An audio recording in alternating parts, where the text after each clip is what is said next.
స్వాగతం. పేరుకుపోయిన భూ సమస్యల పరిష్కారమే లక్ష్యంగా ప్రభుత్వం కీలక కార్యక్రమానికి శ్రీకారం చుట్టింది. కొత్తగా తీసుకొచ్చిన భూభారతి చట్టంపైన ప్రజలకు అవగాహన కల్పించడంతో పాటు రెవెన్యూ అధికారులే గ్రామాలకు వెళ్లి సమస్యలను పరిష్కరించేందుకు దరఖాస్తులు స్వీకరిస్తున్నారు. చాలా కాలం తర్వాత జరుగుతున్నటువంటి ఈ రెవెన్యూ సదస్సులు ఏ విధంగా జరుగుతున్నాయి, వాటని అందులో ఎలాంటి అంశాలను స్వీకరిస్తున్నారు, ప్రధానంగా ఇంకా ఎలాంటి సమస్యలు పరిష్కారం కావాల్సిందనే అంశంపైన ఇప్పుడు చర్చిద్దాం.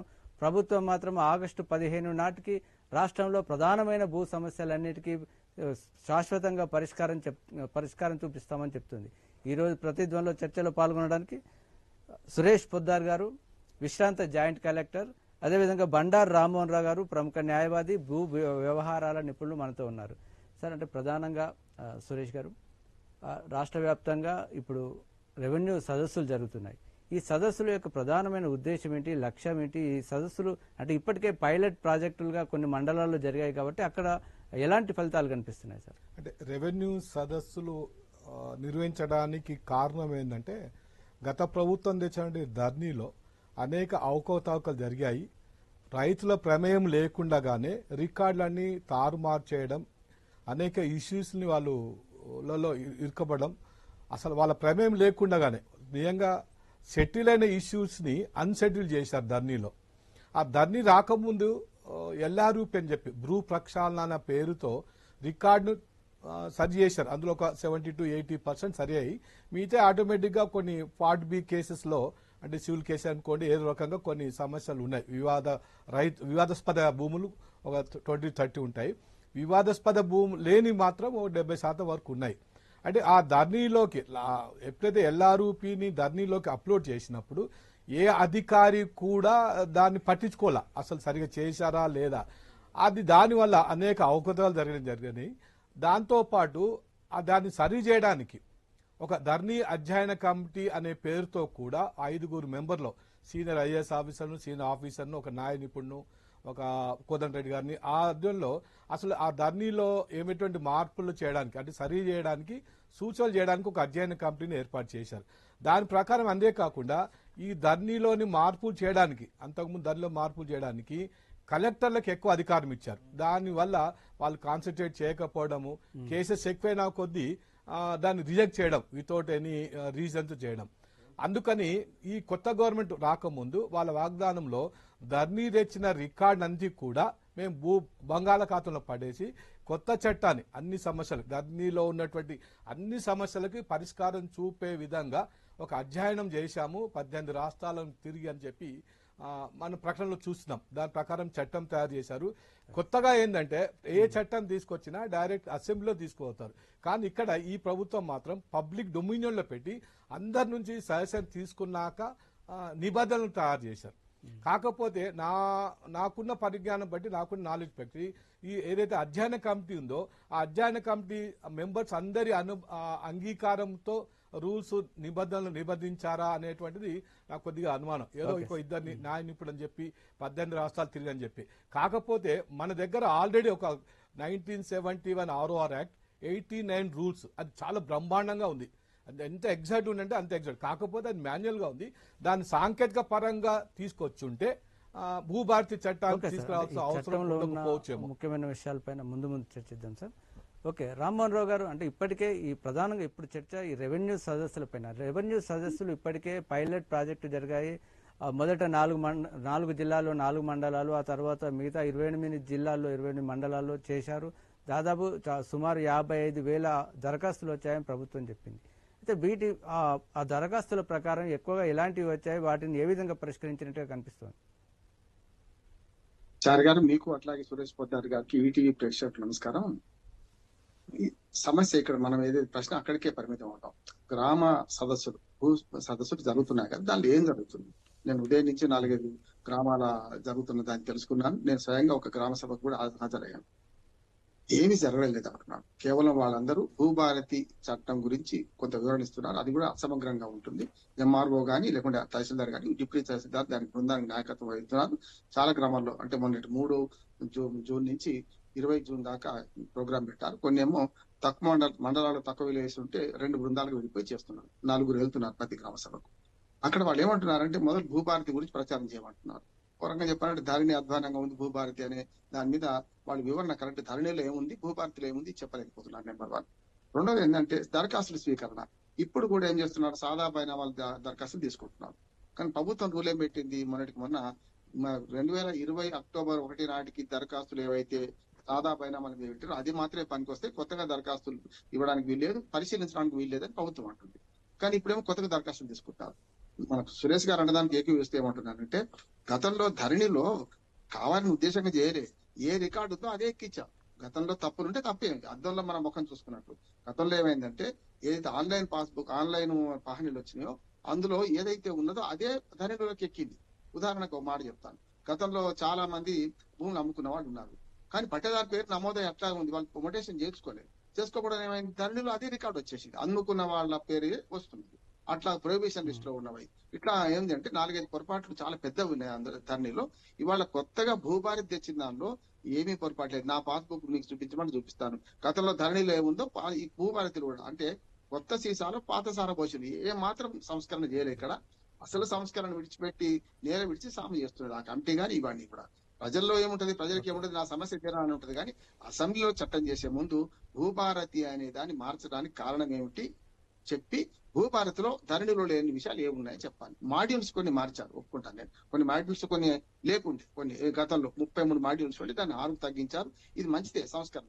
కానీ అసలైన సంస్కరణ ఏంటిది, భూమిని రీసర్వే చేయకుండా ఈ సమస్యలు పరిష్కారం కావు.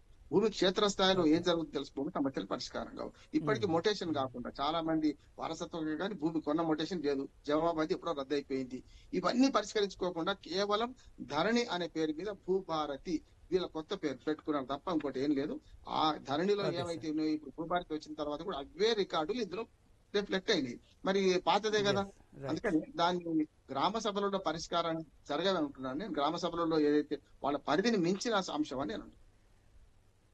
Right sir.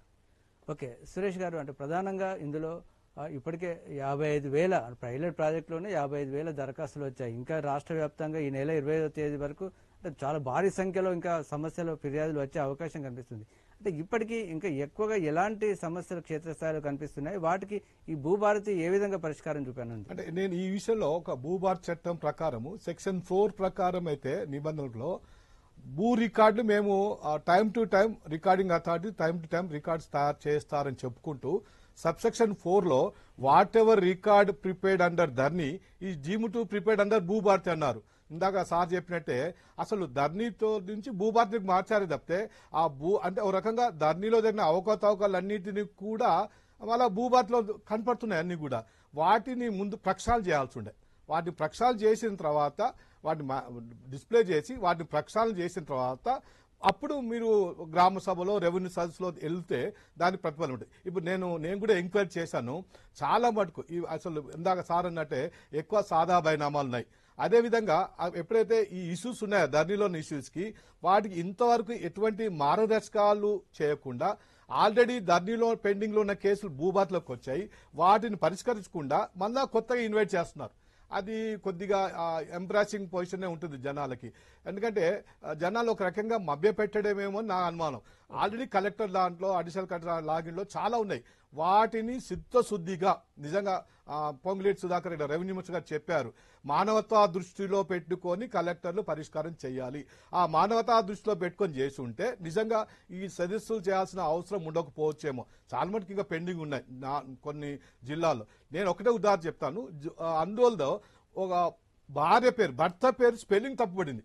ఫిబ్రవరిలో అప్లై చేసుకున్నాడు, దానికి ఇప్పటికి 3 సార్లు తిరిగిపోయిందంట. దానికి మళ్ళా ఎంక్వైరీలు నోటీసులు మ్యాప్లు, ఎందుకంటే స్పెల్లింగ్ తప్పు ధరణిలో కరెక్ట్ వచ్చింది. సమస్యలు ఉన్నాయని ఇప్పుడు రెవెన్యూ సదస్సులు పెట్టామని ప్రభుత్వం చెప్తుంది. మీరు అన్నటువంటి అక్షర దోషాలు అవన్నీ టేబుల్ మీద చేసుకోవచ్చు. కొన్ని కేసెస్ అయితే నేను ప్రొహిబిటెడ్ లిస్ట్ లో నిషేధ జాబితాలో ఉన్నాయి. టేబుల్ మీద రికార్డు పెట్టుకొని వాళ్ళు ఎవరు అప్లై చేయకుండానే చేసే పరిస్థితి ఉంది. రికార్డులు ఉన్నాయి. అవన్నీ పెట్టుకోకుండా మళ్ళీ వీళ్ళు సదస్సులోకి వెళ్ళి చెప్పడం, ఆల్రెడీ పాత పెండింగ్ పెట్టుకొని కొత్త ఇన్వైట్ చేయడం అంటే ఓ రకంగా తరలే. దీనిలో ఇంకోటి లాభం ఉంది ఏంటంటే మీరు నిజంగానే అక్కడ సిటిజన్ లాకపోతే మాత్రం రూల్స్ ప్రకారం డబ్బులు కట్టాలి, సక్సెషన్ అనుకోండి, మోటివ్స్ అనుకోండి. ఇప్పుడు మాత్రం రెవెన్యూ సదస్సులో ఎటువంటి డబ్బులు లేకుండానే మేము ఫామ్ తీసుకుంటున్నాం అన్నారు. కానీ నాకు తెలిసి ఇప్పుడు ఉన్న ఇన్ఫర్మేషన్ ఏంటంటే ఫారాలు తీసుకుంటున్నారు, ఇంతవరకు ఎటువంటి లాగిన్ రాలేదు, ఎటువంటి మాడ్యూల్స్ రాలేదు అప్లోడ్ చేయడానికి. అవి వస్తాయి అంటున్నారు, మరి అవి వచ్చి మరి 15th ఆగస్ట్ లోపల పరిష్కారం చూపుతారా అనేటువంటిది కొద్దిగా అనుమానాస్పదం. ఏదైనా కానీ ఈ రెవెన్యూ సదస్సులో వచ్చిన అన్నిటి కూడా రిస్పీట్ ఇస్తున్నప్పుడు కలెక్టర్లు కానీ ఉన్నతాధికారులు కానీ అప్పుడేమో ధరణిలో ఒక్కరికే పరిమితమైంది, ఇప్పుడు వివిధ అధికారులకు ఇచ్చారు. కాబట్టి అధికారులకు నిజంగా చిత్తశుద్ధి ఉంది, పాజిటివ్ ఉంది, వాళ్ళకి నిజంగానే సహాయం చేయాలి, వాళ్ళు తప్పైంది, వాళ్ళ ప్రమేయం లేకుండా తప్పు జరిగింది మన వల్ల అని సరిదిద్దితే మాత్రం ఈ రెవెన్యూ సదస్సుల యొక్క ప్రతిఫలం చెప్పొచ్చు. ఓకే రామ్మోహన్ రావు గారు, ప్రభుత్వం చెప్తున్నది ఏంటంటే ఇప్పుడు వరకు వచ్చిన పైలట్ ప్రాజెక్టులో వచ్చిన దరఖాస్తులో సుమారు 50% పరిష్కారం అయ్యాయని ఆన్ రికార్డ్ చెప్తుంది. అయితే ఎక్కువగా అంటే ప్రజలు ఎక్కువగా అంటే కొన్ని లీగల్ సమస్యలు ఉన్నాయి, ఇప్పుడు చేయలేమని చెప్తుంది. అయితే ఇప్పుడు ఎక్కువగా ఎలాంటి సమస్యలు ఈ రెవెన్యూ సదస్సులో ఇచ్చినట్లయితే ప్రజలకు ఉపయోగంగా ఉంటుంది? సరే గారు, మంచి ప్రశ్న. అంటే నేను తిరిగి చెప్తున్నాను, 4 ప్రధానమైన సమస్యలు ఉన్నాయి.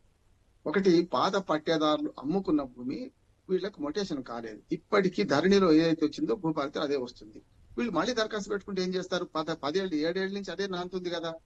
మనకు 1000 రూపాయలు ఫీజు కట్టి మీ సేవా కేంద్రానికి వెళ్ళి, అయ్యా నేను రిజిస్టర్డ్ డాక్యుమెంట్ ద్వారా, సాదా బైనామా కూడా కాదు, రిజిస్టర్డ్ డాక్యుమెంట్ ద్వారా ఇప్పుడు 2009లో 10 కొన్నాము, మేము చేసుకోలేదు, ధరణిలో తప్పు పడ్డది సవరించమని ఒకటి అమ్ముకున్న వాళ్ళది, కొనుక్కున్నవాడు. రెండోది ఏమైందంటే పార్ట్ 2 సర్వే నెంబర్లు తప్పులు పడ్డాయి, సర్వే నెంబర్లో ఎక్స్టెంట్ తప్పు పడ్డది.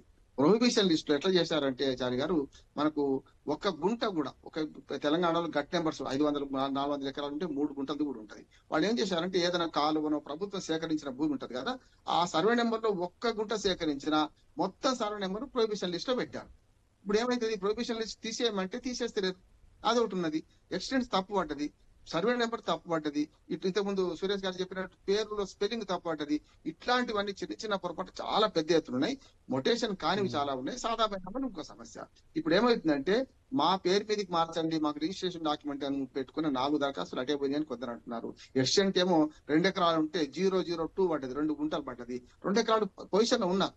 అన్నిటికంటే ముఖ్యమైనది ఇప్పుడు దానిలో ఒక వెసులుబాటు ఇచ్చారు సార్. భూభారతిలో ఎంతవరకు చేస్తారో తెలియదు కానీ సర్వే నెంబర్ ఒకటి ఉంటుంది, కబ్జా ఇంకో తాను ఉంటాడు.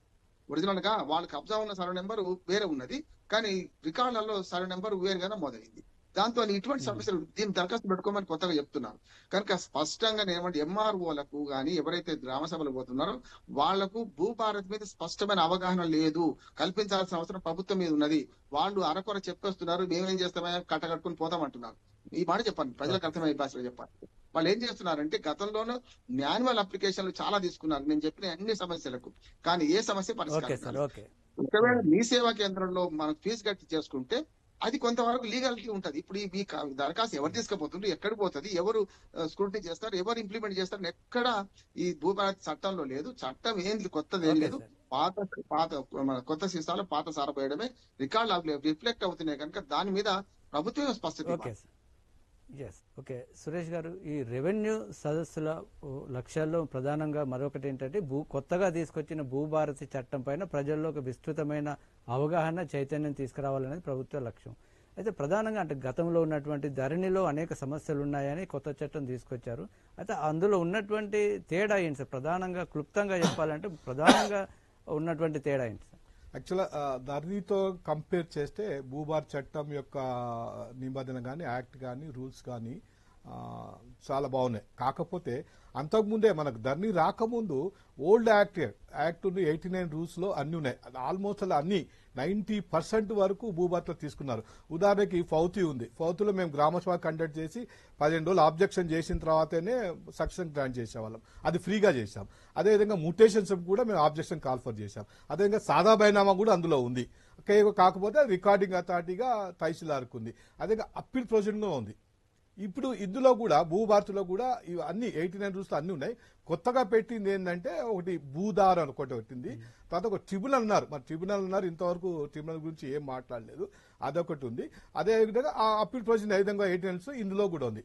ఒక 2-3 బెనిఫిట్స్ చెప్తే 89లో ఉన్న రూల్స్ అన్ని కూడా ఆటోమేటిక్ ఇందులో తీసుకున్నారు. కాకపోతే ధరణితో కంపేర్ చేస్తే భూభారతి కరెక్టే. ఏదేనైనా ఏ యాక్ట్ వచ్చినా కానీ సార్ చిత్తశుద్ధితో యాక్ట్ యొక్క ఉద్దేశం బాగానే ఉంటుంది. ఇంప్లిమెంటేషన్ దగ్గరకు వచ్చేసరికి దానిలో అమలు వస్తుంది. ఉదాహరణకు సీలింగ్ చట్టం వచ్చింది, ఇంప్లిమెంట్ వచ్చేసరికి రకరకాల ఇప్పుడు అసలు మరుగున పడిపోయింది. ఇందులో భూభారతిలో కూడా అన్ని సమస్యలు తెలుసు, ధరణిలో ఉన్న సమస్యలన్నీ అధికారులకు తెలుసు, ప్రజలకు కూడా తెలుసు. అన్ని సమస్యలకి ఇంతవరకు ఎటువంటి గైడ్ లైన్స్ ఇవ్వకపోవడం, యూనిఫామ్ గా స్టేట్ వైడ్ గా ఎన్ని సమస్యలు గుర్తించారో వాళ్ళు తెలుసు.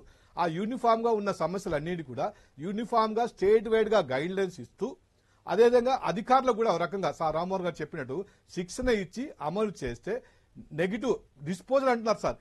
100% కాదు, 90% డిస్పోజల్. ఆ డిస్పోజల్ ఎటువంటి డిస్పోజల్ నెగిటివ్ చేసినా తిరస్కరించినా డిస్పోజ్ కింద తీసుకుంటున్నారు. ప్రజలకు కావాల్సింది వాళ్ళ సమస్య ఓపెన్ గా చెప్పాలి. నీ సమస్య పరిష్కారం అవుతుంది, ఈ విధంగా చేస్తున్నాం, లేదా ఈ కారణాల వల్ల మేము రిజెక్ట్ చేస్తున్నాం. దాని అప్పీల్ కొత్త చట్టంలో అప్పీల్ కూడా ఉంది, అప్పీల్ ప్రొవిజన్ ఉంది. ఆ అప్పీల్ ప్రొవిజన్ ద్వారా నువ్వు పోవచ్చు అనొచ్చు. ఓకే రామ్మోహన్ గారు, అంటే ప్రధానంగా రెవెన్యూ సదస్సులో ఎక్కువగా వస్తున్నవి సాదా బైనామాలకు సంబంధించిన దరఖాస్తులు. ఈ సాదా బైనామాలకు సంబంధించి ఉన్నటువంటి న్యాయపరమైన చిక్కులు దాటి ఈ సమస్యకు శాశ్వత పరిష్కారం లభించాలంటే ఈ చట్ట ప్రకారం ఎలాంటి అవకాశాలు ఉన్నాయి? ఇప్పుడైతే ఏం అవకాశం లేదు. ఎందుకంటే వాళ్ళే నిబంధన పెట్టారు, October 1, 2020 నాటికి ఏదైతే సాదాపైన దరఖాస్తులు మాత్రమే పరిశీలనకు తీసుకుంటే 6.5 లక్షల దరఖాస్తులు ఉన్నాయని ప్రభుత్వం ప్రకటించింది. రెవెన్యూ మంత్రి స్వయంగా ప్రకటించారు. మళ్ళీ ఇప్పుడు వస్తున్న దరఖాస్తులు అని నేను గ్రామ సభలో తెలుసుకుంటే చాలా వరకు సాదా బైనామాలు మళ్ళీ వస్తున్నాయి. మరి ఈ 4 ఏళ్లు వెసులుబాటు ఇస్తారా లేదా ప్రభుత్వం స్పష్టం చేయాలి. నెంబర్ 1. రెండోది, ఏదైతే ధరణిలో పొరపాట్లు రిపీట్ అవుతున్నాయి, ఇందులో కొత్తగా ఏమీ లేదంటున్నాను. మరి సార్ అంటున్నారు కానీ ఏ ఒక్క మార్పు చిన్నది లేదు. రెవెన్యూ ట్రిబ్యునల్స్, గతంలో నేను రెవెన్యూ కోర్టులకు వెళ్ళేవాడిని, అవన్నీ తీసేశారు కదా, లేదు కదా, ఇప్పుడు కొత్త కోర్టులు పెట్టలేదు. భూదార్ అంటున్నారు కదా సురేష్ గారు, భూదార్ లేదండి. భూదార్ ఎప్పుడు వస్తుంది? మీకు ఆధార్ లాగా భూదార్ రావాలంటే సర్వే నెంబరు మ్యాప్ తో సహా రావాలి కదా. ఒక 100 ఎకరాల సర్వే నెంబర్ లో 50 మంది పట్టదారులు ఉన్నారు. ఆ 50 మంది ఎక్కడున్నారు? అక్షాంశాలు రేఖాంశాల మీద ఫిక్స్ చేసినప్పుడే కదా ఉంటారు కదా. ఇప్పుడు భర్త ఉన్నవాడితే భార్య, వాడు ఏం చేస్తున్నాడు? రోడ్డు సైడ్ ఎవరైతే బలం ఉందో వాడు ఆ భూమి పొమ్మని పెట్టేస్తున్నాడు. అదే సర్వే నెంబర్ 10 మందికి ఉంటది. అప్పుడు ఏం చేస్తున్నారు? కనుక ఎప్పుడైతే సమగ్ర అంటే ల్యాండ్ టైటిలింగ్ యాక్ట్ అని కేంద్ర ప్రభుత్వం తీసుకొచ్చింది, ఆంధ్రప్రదేశ్ లో ఇంప్లిమెంట్ చేశారు. దాని మీద చాలా విమర్శలు వచ్చినా నేను సమర్థించాను దాన్ని. సునీల్ గారు నేను కూడా దాని సదస్సులు నిర్వహించాము మనకు ఆంధ్రప్రదేశ్ లో కూడా. అప్పుడు ఏమైందంటే అక్కడ ఏదైతే భూమి రీసర్వే చేస్తున్నారు, ఇప్పటికీ 6,500 గ్రామాలు రీసర్వే చేశారు.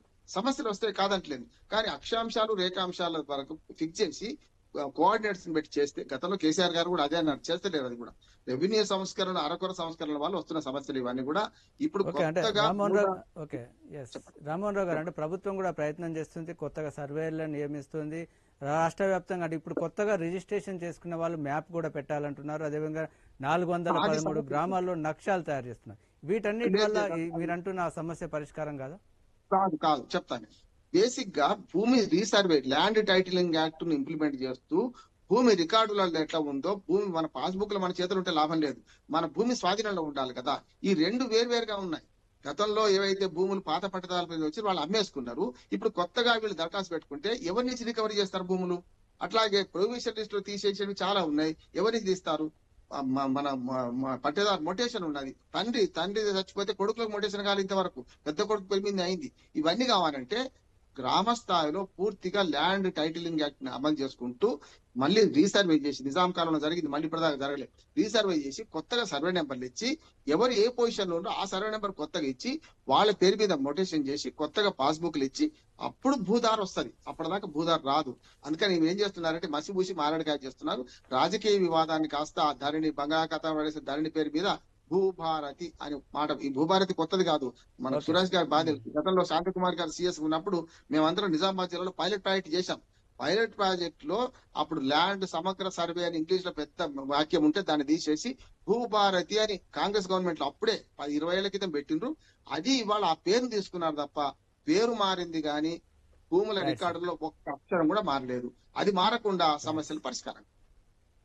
ఓకే సార్, సురేష్ గారు, మీకు సుదీర్ఘమైన అనుభవం ఉంది, చాలా సమస్యలు క్షేత్రస్థాయిలో ఉన్నది వాస్తవం. ప్రభుత్వం కూడా వీటిని ప్రయత్నం చేస్తున్నామని చెప్తుంది. అయితే ఈ ప్రయత్నం ఏ విధంగా ఉండాలి? ఈ రెవెన్యూ సదస్సులు ప్రస్తుతం జరుగుతున్నాయి కాబట్టి ఈ రెవెన్యూ సదస్సుల్లో ఇంకా అధికార యంత్రాంగం ప్రభుత్వం చేసుకోవాల్సిన మార్పులు ఏంటి, ప్రజలు ఎక్కువగా ఏ విధంగా దీన్ని ఉపయోగించుకోవచ్చు? అంటే ఇప్పుడు ఈ భూభారతి నిబంధనలు ఇంకా కొద్దిగా విపులంగా ఉండాల్సిన అవసరం ఎంతైనా ఉంది.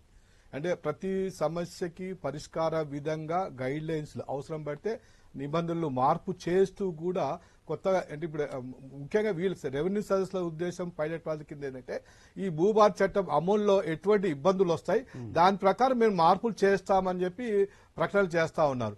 ఆ మార్పుల ప్రకారం ముందు అసలు గైడ్ లైన్స్ ఏ విధంగా పరిష్కరిస్తారనేటువంటిది భూభారతి రూల్స్ కూడా మార్చుకున్న విధంగా చేస్తే తప్పితే దీని అమల్లో ఇది కాదు. అదేవిధంగా కొన్ని రకాలైనటువంటి ఇది విలేజ్ అకౌంట్స్ అన్నారు, విలేజ్ పహాని ప్రొహిబిటెడ్ అవన్నిటి కూడా ఇంకా స్పష్టంగా ఇవ్వట్లేదు. అన్ని కూడా as specified in the act అన్నారు.